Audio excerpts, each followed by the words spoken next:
Hello, and welcome to the second part of the Arctic Light Sweater knit-along tutorial series. In February and March, I'm doing a knit-along for this sweater, the Arctic Light Sweater, and in part one, I showed you, we went through all the cables for the yoke. And in this part two, we are now going to separate for the sleeves and for the body. So in this video, I'm going to show you how to do that, and then how to work the body, and also how to bind off using the Italian bind-off method, which is one of my favorites. It took me a while to learn it, but once you get the hang of it, you don't want to go back to any other ones because it's just very, very elegant. So that is what is coming up in this video.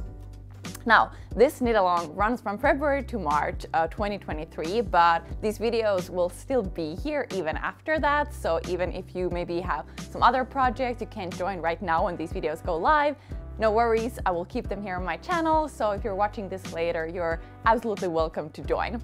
I've also put the link to the pattern for the Arctic Light Sweater in the description below. So that will take you to my Ravelry site where you will get the pattern with all the charts, with all the info on yarn, on gauge, and all these things that you will need to knit this sweater. I also recommend to watch part one first if you are going to knit this sweater.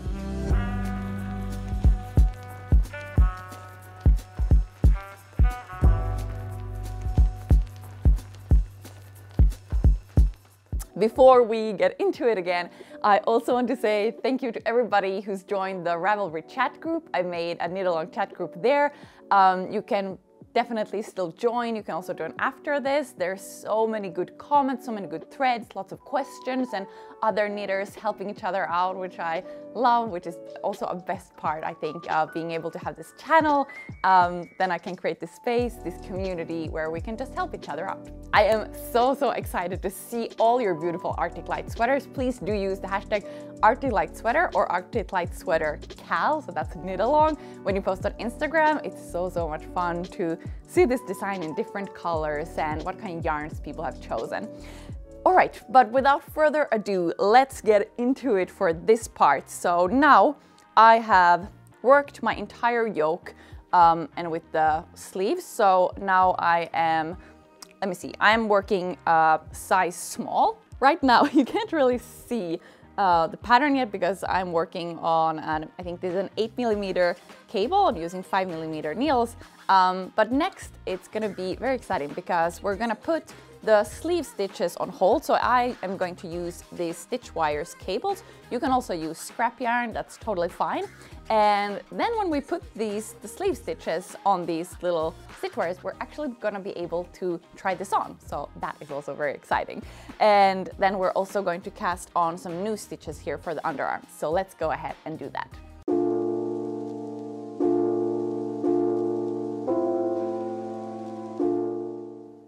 Alright, so we're next gonna work the body section, but to do so, we want to transfer the sleeve stitches onto some stitch holders. So I'm going to transfer mine onto these stitch wires. These are these little tubes, which are super handy. But you can also just use some scrap yarn, so then you would just thread this on a tapestry needle and then transfer your stitches onto this instead. So first what we need to do is we're just going to start. So I've left my work here by my beginning of round marker.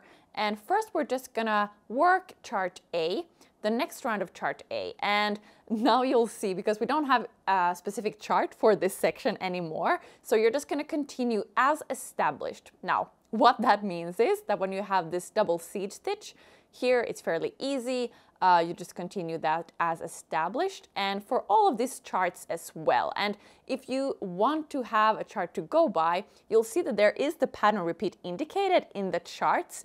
Now there you'll see exactly how many rounds each of the chart repeats.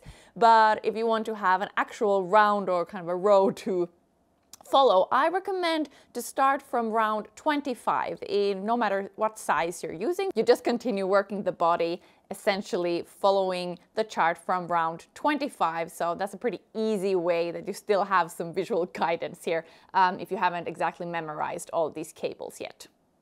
All right, so now I'm just gonna work all these stitches of chart A according to round 25, or all the cables according to round 25, and then I'll meet you here when we get to the marker before the sleeves. The directions for all of these cables you can find in part 1 of this Arctic-like knitting tutorial series. So I recommend to go to part 1 to check out all the individual directions for all the symbols in the pattern.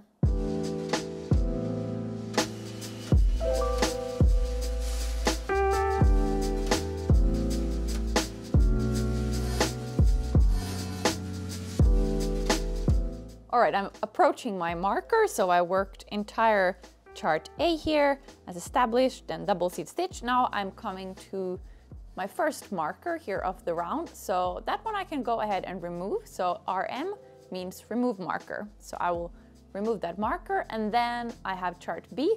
So then, following the same logic, I'm just going to continue working chart B also as established. So for this round, it just means I need to knit these stitches, and then I purl and knit this one twisted. And now I have my second marker here, and this one I can also go ahead and remove.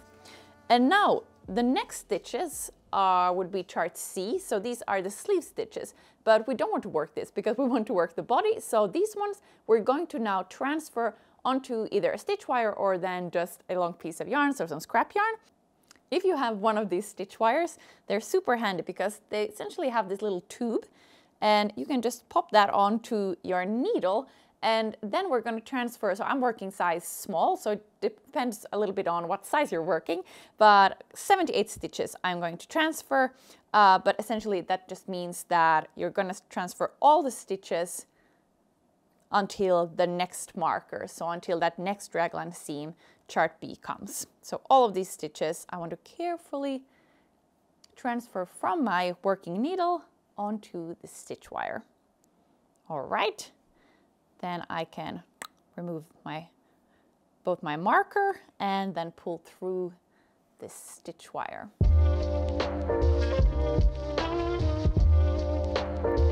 And I usually like to make a little knot here just to make sure that my stitches aren't going to escape from my stitch wire. So this is what it should look like now. You have your sleeve stitches here on stitch wire. We worked that first part, so that's the back part of the sweater. And next, for the underarm, we're going to be casting on stitches using the backward loop technique or method. So let me show you how to do that. So here we're back at where we have our working yarn. And now I want to cast on stitches. This is going to be for the underarm, and we do this because we don't want it to be very tight underneath our arm, so where the armpit comes. So going to be casting on 8 stitches with the backward loop method. So grab your yarn and then just use your thumb to go underneath and cast on. And I'm going to be casting on 8 stitches for my size. 3, 4, 5, 6, 7, and 8. And there you have it. So there I've now cast on stitches for the underarm. And then I do the same. So this is going to be the front. So again, I just continue here working. So make sure that this first stitch, that I don't get a gap here, that I really make sure to pull that yarn tight. And then I work chart B here again until the marker. Here I come to my marker. I can go ahead and remove this marker, and then you're just gonna essentially repeat. So now we're just gonna again work chart A until this set of markers, remove those, then transfer all of these stitches onto the stitch wire again, and then also cast on stitches for this underarm, and then we're ready to start working the body.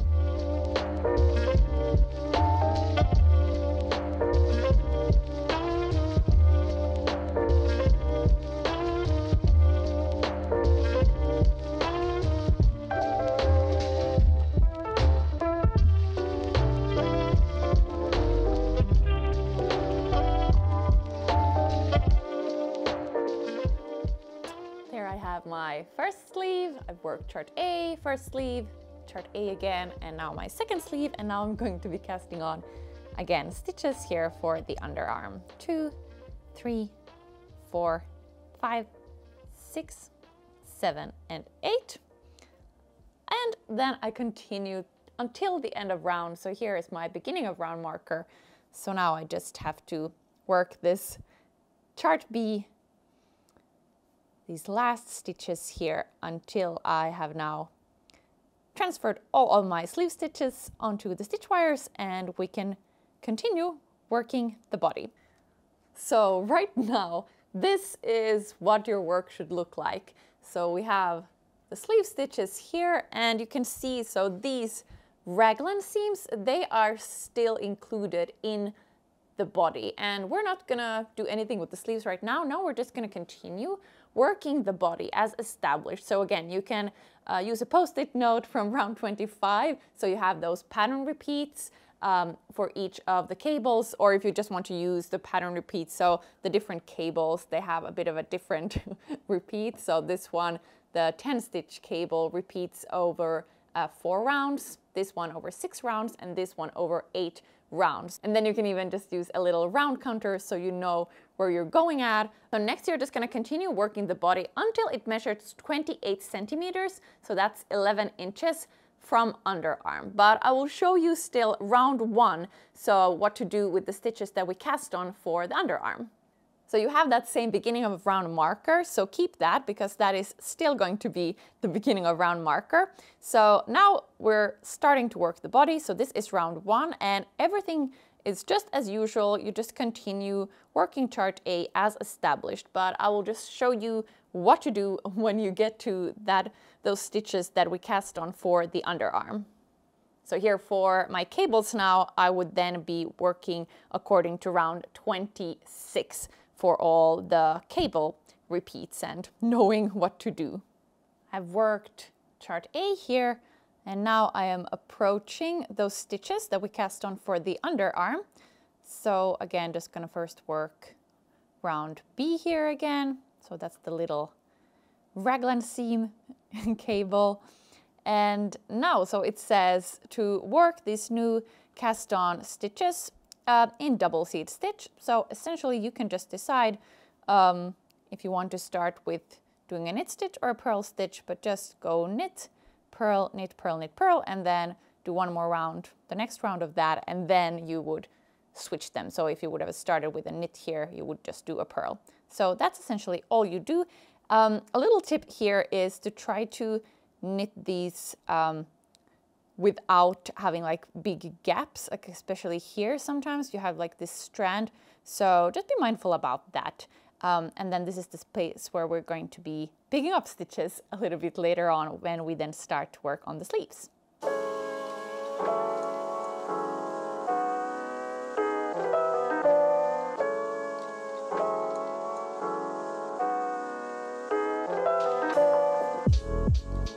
So there, I've now worked the first round of my new stitches that I've cast on for the underarm. And then you just continue in this manner until you have your body measures 28 centimeters, so 11 inches measured here from this underarm spot where we have just separated for the sleeves and the body.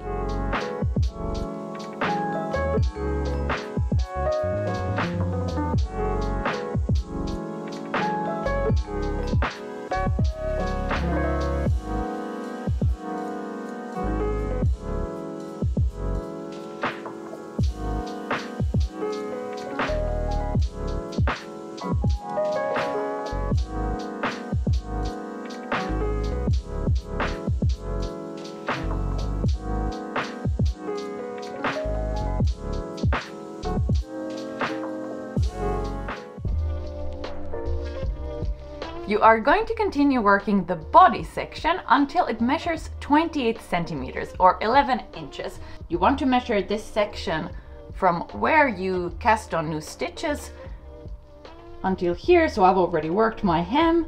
So this is approximately 28 centimeters. I mean, it will stretch out a little bit depending on, but approximately 27 or 28 centimeters. And I've stopped just before the round where you work the bobble, so that's where I've stopped in my pattern. After that, I've just switched to a 3mm, so that's a US 2.5 needle, and worked the hem. And you want to work the hem in twisted rib stitch, so that's knit 1 through the back loop and purl 1 till it measures approximately 7 centimeters or 18 rounds, depending on your gauge a little bit, but approximately 7 centimeters. All right, I'm approaching my final stitches. I have my beginning of round marker right there. I can go ahead and remove this now, because now we are going to bind off these stitches. So what you need for this is a blunt tapestry needle. You can also use, there are these plastic ones.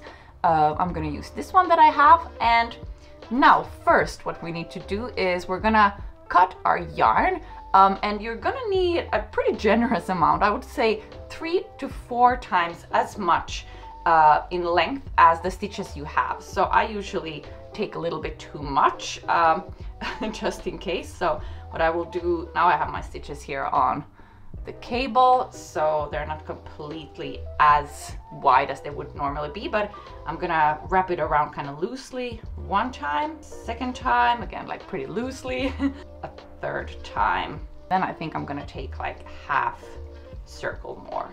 We're going to be binding off these stitches that we always have 1 knit stitch, 1 purl stitch, and we have these in pairs, so we always have either a knit stitch and a purl stitch first, or we will always have a purl stitch and a knit stitch first. And I tell you this because this is how we're going to remember, or these steps I'm going to show you, it's going to be easier to remember.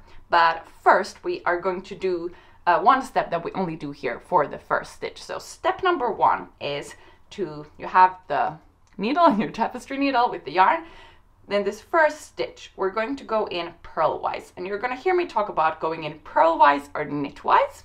So purlwise always means that you go in basically from the right to the left. So as you would when you do a purl stitch, that's this way. And when I talk about going in knitwise, that's taking it from the left to the right. So then we would go in from this direction, as you would do when you knit, and this is the direction you would do when you do purl. So there's where the logic comes from. So first we have a knit stitch on your needle, and you're gonna bring the tapestry needle purlwise through that stitch and pull all that yarn without getting any knots, trying to get any knots onto it all the way through. All right, we've done that. Then you're gonna take your yarn from the back. So I'm gonna now go from the back like this, and I'm going to bring my needle between the first and the second stitch. And again, I'm gonna pull through. So I took it from this way around and I came to the front. So that is the first little step that we only did once. And now we actually are ready to begin. So when you have a knit and a purl stitch, you're always going to work this second stitch first by going in knitwise. So we go in through the purl stitch, knitwise, and bring the needle to the back and just pull through all the yarn. Whoop. Like that. Then we're on the back of the work. Then we're gonna go here to the front and also go through this first stitch knitwise. So we've now gone through these both knitwise and pull all the way through all that yarn. And then we are now ready to bind off our first stitch. So this first stitch we can now slide off and we can tighten a little bit. All right, so those were the first steps. Now you'll see we have a purl stitch and a knit stitch. So now we know to go in purlwise again, first through the second stitch. So we go in through purlwise, and now we just keep it in the front of the work. Purlwise, all the yarn, pull through. And then again, keeping the yarn here in the front, we also go in purlwise here through this first stitch, which is a purl stitch. Whoop. And then we're ready to bind off the second stitch, so we can slide that off. So this is now the logic. So now you have a knit stitch first on the needle. That's the one that is coming up next. And then it's easy to remember. So then you need to go in knitwise through the first and the second stitch here. But you always do that from behind the work. So you first go through between the first and the second stitch, We bring it here from the back through, and then we go in here knitwise through our, you always work the second stitch first, knitwise, and also this first one knitwise. So when you have a knit stitch next on your left needle, you go in through both the purl stitch and the knit stitch knitwise, and then you can slide it off. Next we have a purl stitch. That means that we're going to go in purlwise through these next two stitches. Again, always working the second stitch first, and this one just from the front.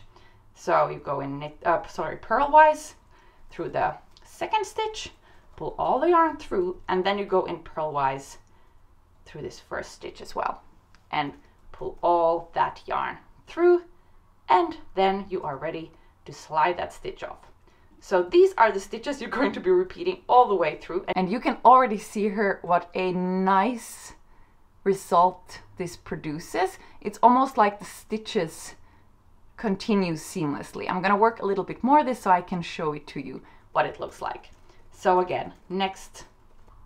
And one advice on tension, you do want to pull pretty tightly, but not so tight that you lose all the stretch of the edge. So I usually just pull it a little so I don't get any like little bubbles here, but I don't want to pull it like super tight, because if I pull it like super tight, so now when I slide this off, I don't want to go like crazy tight, because then this won't stretch at all. So keep it like a nice little pull so you don't have any like bubbles.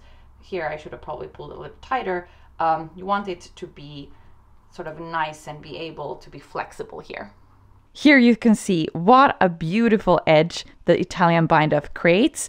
So it's almost like it's a seamless transition from front to back when you do the Italian bind-off, which is just super, super elegant. I'm almost done. I've worked all my stitches but the last 3 stitches, so I thought I'll just show you this last little bit here. So I have a purl stitch, so I need to do these ones still. Go through purlwise, the first one purlwise, then I can slide that one off. And now I'm coming to my last 2 stitches. So I just work them now normally I would when I have a knit stitch. So now this is the last stitch, so I'm going in through knitwise. Then I go through the first stitch here on my needle, slide that off, and this one we still need to go in through purlwise because we've gone through it knitwise like that, went in through purlwise, and now I can just slide off my needle. And now here I usually, because there's like a little gap here between where we started and where we ended, so I usually like to go in with my tapestry needle, take it just through here. So this is the first knit stitch, so bring it through here and just tighten that gap a little bit so it's more seamless. And then I like to just weave in this end on the wrong side here. So doing a couple of stitches here, pulling it a little bit and just tracing some stitches here, going up a little, not pulling too tight, and then going a little bit diagonally and going in a separate direction just to make sure that we have that thread secured. All right, then I can just go ahead and cut that yarn, and bind off is complete.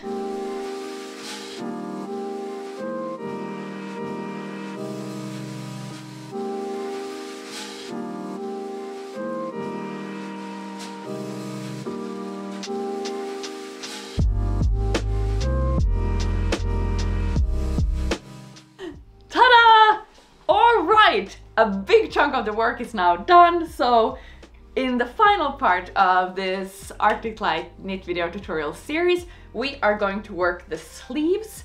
So we have some decreases underneath the sleeves, so that's really all there is.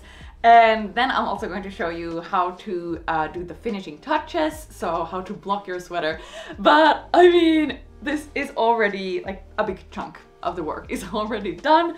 Thank you so much for watching this tutorial. I hope you found it helpful. Do remember, you can always follow or you can join the Ravelry knit along group. I will keep that even after this whole knit along is over. You can go in there to get some support and see what other people are chatting about, and also get more inspiration for like yarn combos and colors.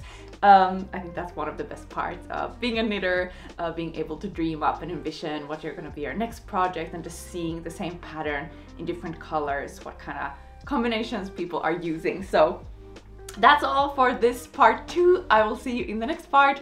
Hope you are enjoying knitting this Art with Light sweater pattern. Yeah, and I will see you in the next one. Bye!